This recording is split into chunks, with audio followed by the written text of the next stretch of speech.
vez en Colombia una persona muere por eutanasia autorizada por una ley. Ovidio González, a quien inicialmente los médicos habían negado aplicarle las medicinas para una muerte tranquila o con dignidad tras una enfermedad terminal, fue sometido finalmente al procedimiento esta mañana. Estaba programado para mañana sábado, pero fue necesario adelantarlo, tal y como nos explica Yesid Vaquero desde Bogotá. Murió don Ovidio González y su nombre quedará registrado en la historia, no solo por aparecer en condiciones especiales en las más recientes caricaturas de su hijo Matador, uno de los mejores de Colombia, sino por el tema del que fue protagonista. Mi papá en determinado momento me dice que él quiere la eutanasia. Además, será recordado porque tras padecer un cáncer en la cara que lo llevó a tomar la decisión de programar su propia muerte, el día que tenía pensado morir, le negaron el derecho. Ya. Su familia emprendió una batalla jurídica y días después el octogenario hombre finalmente pudo descansar en paz. Haber defendido a un hombre con la dignidad de don Ovidio, con la entereza de don Ovidio, de decidir de manera indeclinable acabar con el sufrimiento, a mí me dan un orgullo y me siento premiada por la vida por haberlo podido defender. Después de oír los conceptos del propio gobierno de Colombia respecto al caso, la misma institución que en principio no estaba de acuerdo en practicar la eutanasia al anciano, tuvo que acogerse a la ley y finalmente realizar el procedimiento. Se aplican unos medicamentos sedantes y otros que inducen la muerte, pero sin dolor ni como lo quería. Ahora don Ovidio se convirtió en el primer paciente colombiano en someterse a la eutanasia desde que se despenalizó en Colombia a comienzos de este año.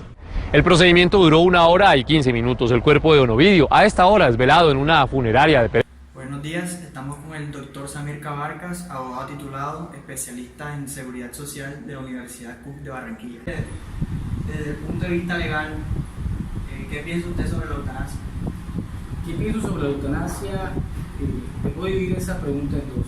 Una la parte legal y una la parte personal, ¿no? Porque es bastante subjetiva darte una respuesta en relación a un tema que implica la subjetividad del ser en un tema tan espinoso.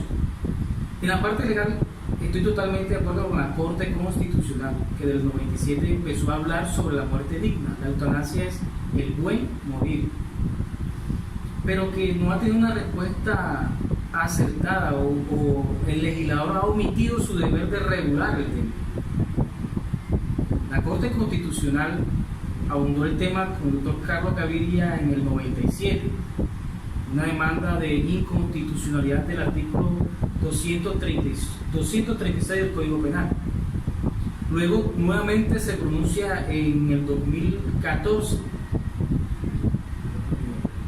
y ordenó al Ministerio de Salud que regulara el tema. Entonces le dio un plazo de 30 días para que regulara y lo hizo mediante resolución. Es decir, que hoy en día, a pesar que tú estés de acuerdo legalmente con la eutanasia como el tuyo, no hay una norma establecida positiva del Congreso que la regule, sino resolución que regula el procedimiento de la eutanasia. Ahondado el tema legal, también te voy a hablar del tema personal y esto puede traer muchos comentarios en pro o en contra, ¿no? Pero solamente puede darte un concepto personal quien vive el tema. ¿Cuándo uno conoce el tema? Cuando lo vive, ¿no? Entonces sufrí la pérdida de un ser querido, pero que este ser querido antes de partir sufrió mucho, un cáncer que creo que es el tema central, el tema neurálgico de la eutanasia surge porque esa enfermedad de la oncología, del cáncer, y un paciente con cáncer en su fase terminal sufre mucho, y en ese momento me di cuenta que la eutanasia era la mejor decisión porque es una decisión de amor. Muy en contravía a ese arraigo familiar que tengo católico y ese núcleo familiar donde asisto a culto religioso, pero sin ninguna duda uno debe vivir dignamente, y el tener sufrimientos no es una vida digna. Estoy de acuerdo y mi punto de vista, respetando los puntos de vista de los demás. Muchas gracias. Bueno, señor Samir, teniendo en cuenta que tengo a morir dignamente, ¿un médico puede oponerse a realizar este procedimiento médico? Bueno, como te respondí anteriormente, sabemos la resolución que condiciona la práctica de la eutanasia en las EPS y en las IPS, o perdón, mejor, en las IPS. Anteriormente, antes del 2014, o en el año 2014,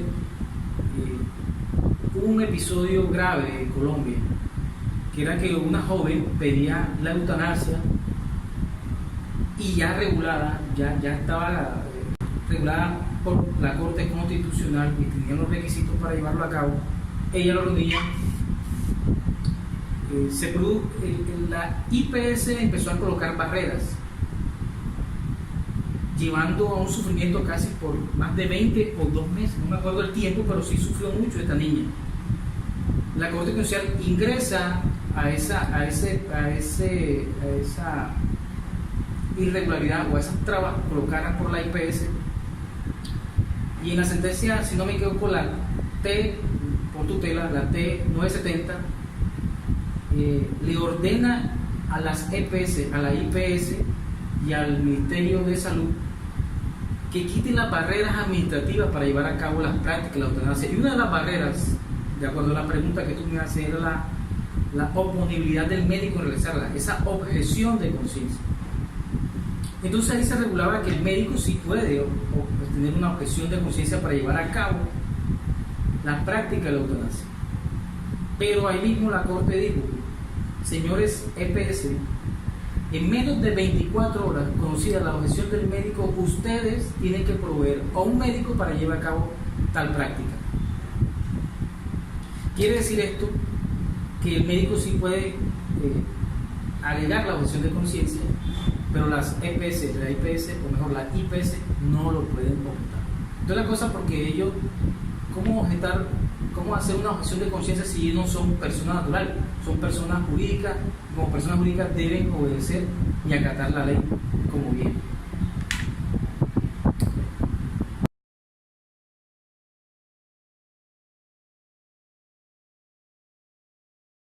Buenas, mi nombre es Hernando Ricardo, soy estudiante de medicina 9º semestre. Le voy a hablar sobre los principales argumentos los cuales apoyan la eutanasia. Entonces estos son: primero que todo, hay que saber qué es la eutanasia. ¿Qué es la eutanasia? Es la intervención voluntaria que acelera la muerte de un paciente ya que se encuentra en estado terminal. Entonces, por lo tanto, existen ciertos argumentos los cuales apoyan la eutanasia. Estos son: primero que todo, el derecho a una muerte digna, la cual va a ser expresada por el mismo paciente, el cual ya está cansado de padecer esta enfermedad y quiere ya darle como un fin definitivo a esta. El otro es que el derecho de cada cual a disponer su propia vida en uso de su libertad y autonomía individual.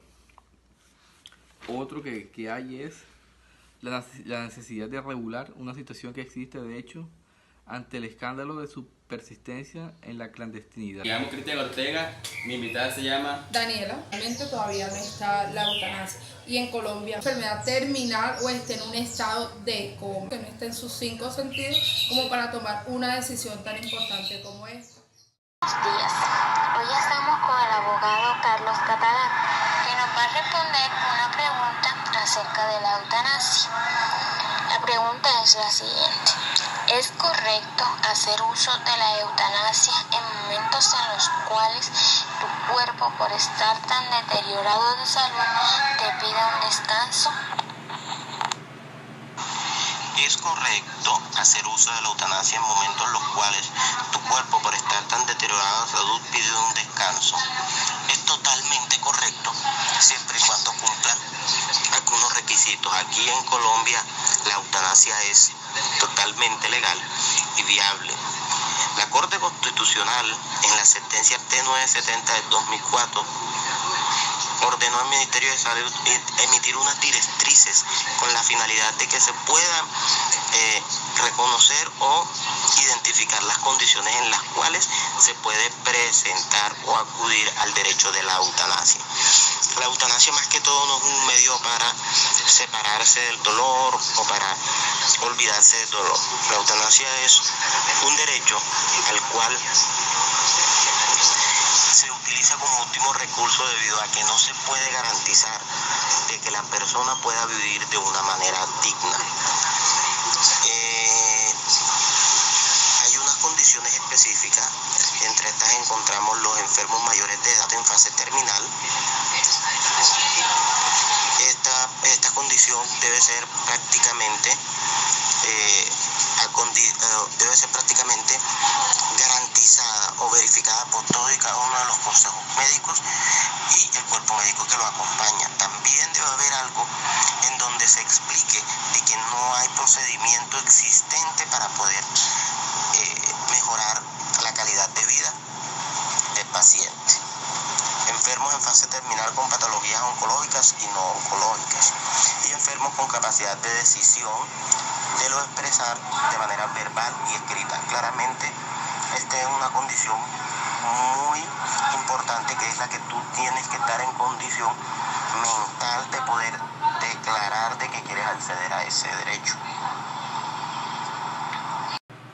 Muy buenas, mi nombre es Brian Muñoz, estudiante de Ingeniería Industrial, y hoy estamos aquí con Carlos, estudiante de Derecho. Carlos, ¿debería entonces todo hombre renunciar a huir del dolor en general y del dolor de la agonía en particular?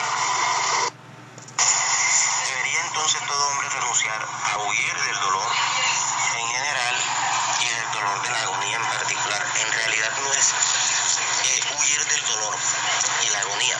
En realidad es un derecho que tú adquieres cuando el Estado y los diferentes medios que lo acompañan no están en condiciones de garantizarte de que usted viva de manera digna.